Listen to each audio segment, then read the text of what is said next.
Life seems to all change when you come to uni. You're in a new place, with new people, and learning in a course you've never studied before. You're independent. Maybe you have to cook for yourself, clean for yourself, earn money for yourself. Maybe you've even spent a few too many nights out, spent a bit too long chatting with mates, and then the study keeps piling up and up and up. And now there's only one thing you feel: stress. Coming up to exam season, I know exactly how you feel.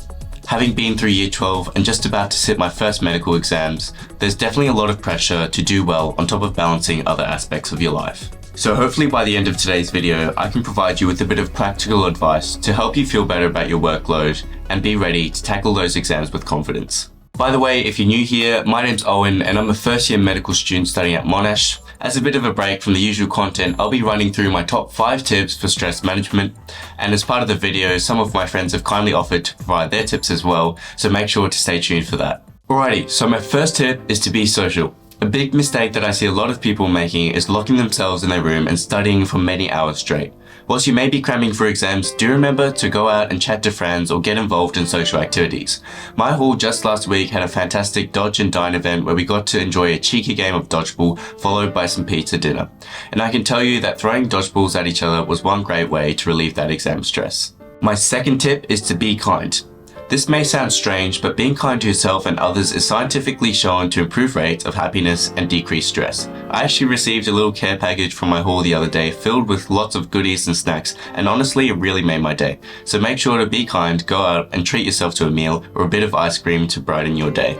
Tip number 3 is to keep up with hobbies. It's so easy to give up good habits like playing music or going to the gym amidst exam stress. But make sure to keep these up because it will help you break up your studies and make sure you keep consistent with your skills outside of school as well. My fourth tip is to switch things up. If you're feeling bored of studying in your room, go to the library, go for a walk, sit on a bench outside to do some study.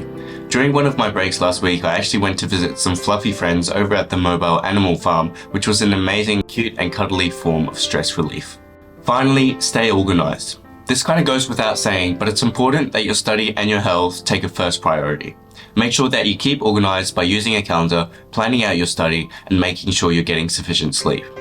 After all, a healthy body does equal a healthy mind. As usual, remember to seek professional support if you ever feel like you need it. There are plenty of free resources out there, and I'll also link to these in the video description. So now we have 2 of my fantastic hallmates who have given up their time to share their wisdom with you today. Here are Will and Ed with their top tips for stress management.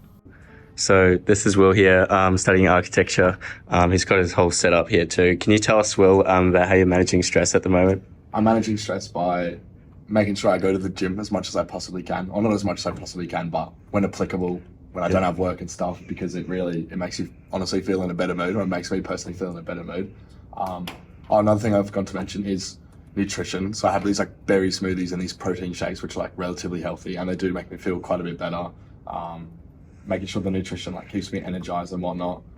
Getting good amounts of sleep, which is very important. You can go to bed at 2 and wake up at 10 and you'll still get a good day, rather than going to bed at 4 and waking up at like 6 or 7. Like, don't know who would do that. And taking a break every now and then. It's important not to just keep working non-stop. You just drive yourself nuts. You just go and lose.